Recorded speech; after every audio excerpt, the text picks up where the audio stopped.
कांग्रेस समर्थन केजरीवाल की नहीं करेगी, इसलिए समर्थन नहीं करेगी। जिस तरह से भैंसा लड़ते हैं उसी तरह से सब आपस में लड़ मरेंगे और कहीं कोई गठबंधन नहीं होगा और कोई समीकरण नहीं होगा कि दूल्हा कौन बनेगा। तो आपके हिसाब से किसके रहेंगे? सब के सब दूल्हा हैं।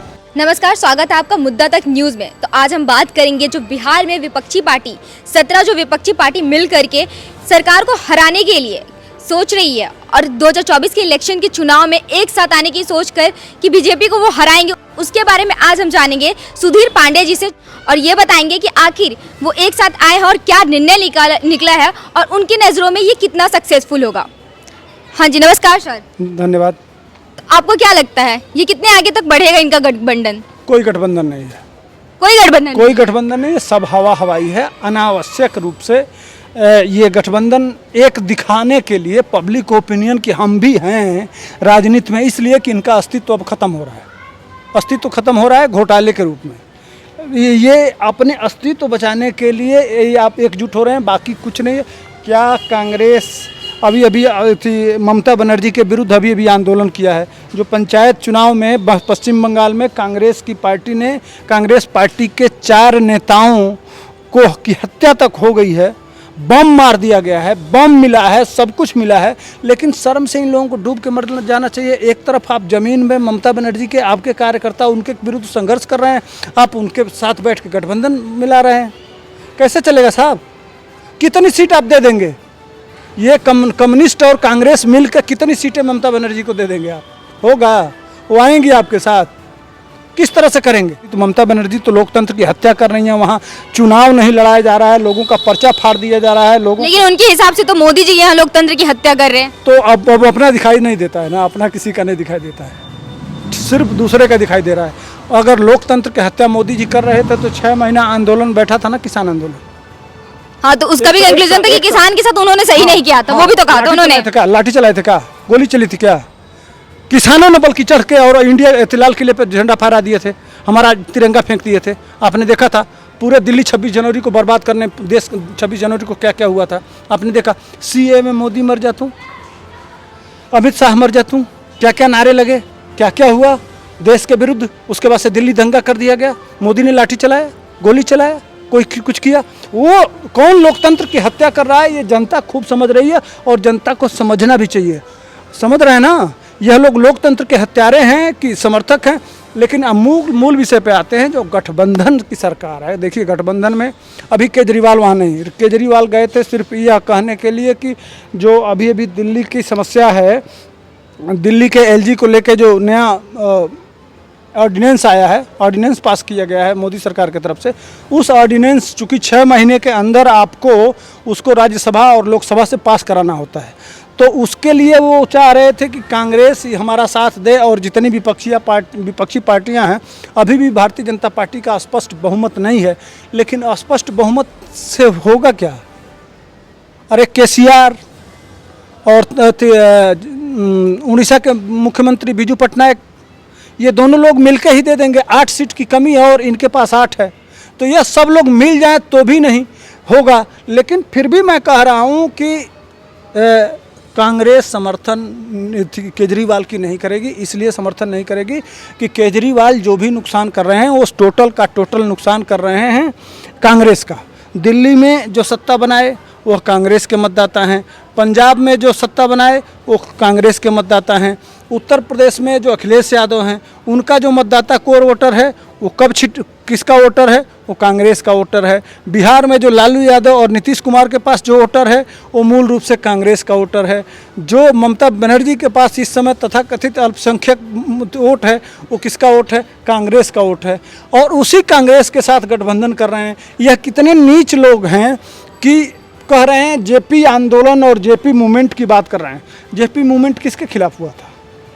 इंदिरा गांधी के इमरजेंसी के खिलाफ। इंदिरा गांधी किस पार्टी की थी?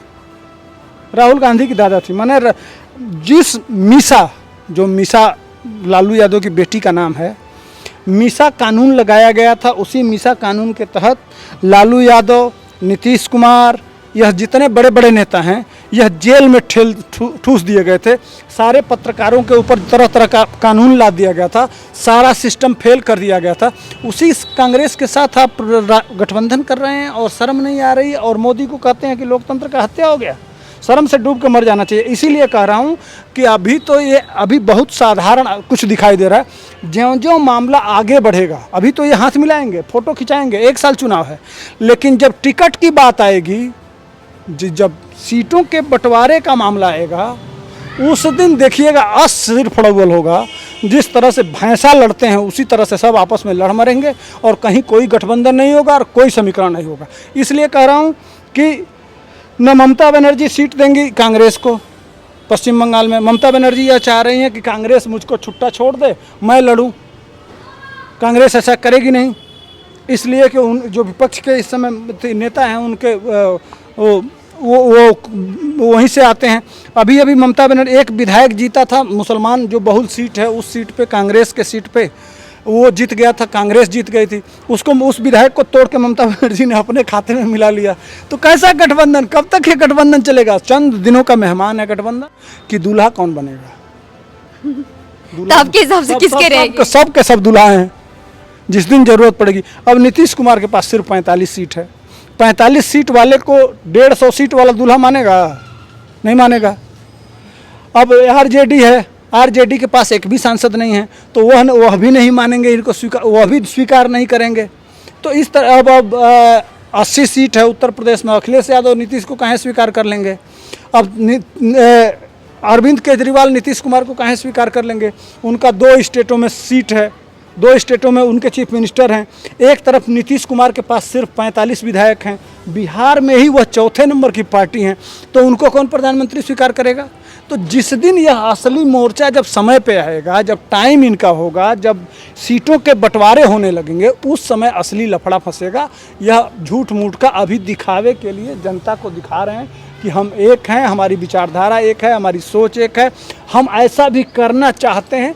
ये सिर्फ प्रोपेगेंडा है। आने वाले ये वही लोग हैं जो एक दूसरे को काटने के लिए एक बार दौड़ा करते थे। दौड़ेंगे ही। समीकरण ही कह तो रहा हूँ कि सारे जो ये राजनीतिक दल हैं, सबका जो वोट का बेस है वो कांग्रेस। ममता बनर्जी तो कांग्रेस से ही आई हैं, पहले कांग्रेस में ही थी, कांग्रेस से ही अलग हटके, और कांग्रेसी कल्चर रहा है उनका। कांग्रेस से ही आके पार्टी बनाई है और कांग्रेस से पैदा हुई है। तो आज वो पटेगा? नहीं पटेगा ना, किसी सूरत में नहीं। शरद पवार भी कांग्रेस से ही आए हैं। जब आप ऑलरेडी कांग्रेस में थे और कांग्रेस से निकले हैं तो कब पटेगा? आज नहीं कल नहीं, कहीं वो ज़बरदस्ती चल रहा है। जिस समय सोनिया गांधी को प्रधानमंत्री बनना था तो सबसे पहले शरद पवार ही आए थे, कहे थे कि सोनिया गांधी प्रधानमंत्री नहीं हो सकती हैं, विदेशी महिला नहीं हो सकती है। आज सारे लोग, अभी जब ज़रूरत पड़ेगा ना, या उसी तरह से एक बार जयप्रकाश नारायण के समय भी आप लोगों को याद दिला दूँ, 71 में जब यह आंदोलन हुआ था और जिस समय पूरे देश में इमरजेंसी के दबाव में सारे देश नाराज हो गया था, सारे लोगों ने बहुत अच्छा सीट दिया था। उस समय चरण सिंह प्रधानमंत्री हुए थे, नहीं चल पाया। कोई इधर जा रहा था, कोई इधर जा रहा था, कोई उधर जा रहा था, और लास्ट में आपस में लट्ठम लट्ठा करके। और चरण सिंह ऐसे प्रधानमंत्री हैं जो एक दिन भी लोकसभा में नहीं गए। सोच लीजिए कि इस तरह की रणनीति, वही हाल होगा। तो एक अस्थाई सरकार है जो स्थिर है, जो दुनिया में अपना झंडा गाड़े हुए है, उस सरकार को गिरा के स्थिर सरकार को कोई इस तरह से ये भीड़ वाला कुत्ता शेर का शिकार नहीं करता भाई। एक अकेला शेर बैठा है, उसके सामने ये कुत्तों का झुंड काम नहीं करेगा। अगर हम एक पल के लिए मान भी लेते हैं ये गठबंधन लंबे समय तक चलेगी, तो आगे फिर ये मोदी को टक्कर दे पाएगी या नहीं दे पाएगी? किसी सूरत में नहीं दे पाएंगे। दुनिया के वर्ल्ड की सबसे बड़ी पार्टी है वह। इस समय सोचिए कि इस समय ये लोग गठबंधन बना रहे हैं और उनके कार्यकर्ता अपने 9 साल के कार्यक्रम को ले जाके जमीन पे घर घर लोगों से, एक एक व्यक्ति, एक एक आदमी, एक एक कार्यकर्ता इस समय गाँवों पे उतर चुका है और ग्राउंड पे काम कर रहा है, लोगों को समझा रहा है कि हमने 9 साल में क्या किया। वो गाँवों में जाके पूछ रहा है कि मनमोहन सिंह का 10 साल बताइए कि मनमोहन सिंह ने 10 साल में आपके लिए गाँव में क्या किया, हमको दिखा दीजिए। वो कांग्रेस, यहाँ तक कि जो भाजपा का कार्यकर्ता है वो ग्राउंड पे जाके यह भी पूछ रहा है कि मनमोहन सिंह का एक काम दिखाइए। नहीं दिख रहा है। एक काम दिखेगा सिर्फ आपको, नरेगा जो लेबर वाला कार्ड है।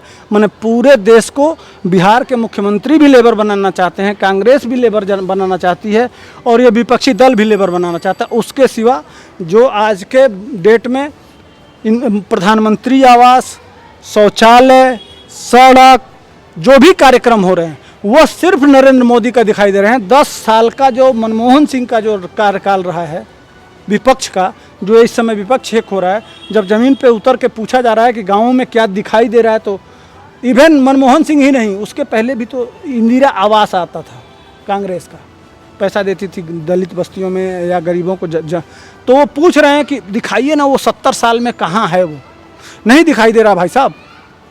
इसीलिए राजीव गांधी कहते थे कि हम 100 रुपया भेजते हैं तो 15 रुपया पहुँचता है, 15 पैसा पहुँचता है और 80-85 पैसा लोग खा जाते हैं। तो खाने वाला नहीं चाहिए। अगर 100 रुपया हम टैक्स देते हैं तो 100 रुपया हमारे ज़मीन पे उतरना चाहिए। इस तरह का नेतृत्व चाहिए, तभी इस देश का कल्याण होगा।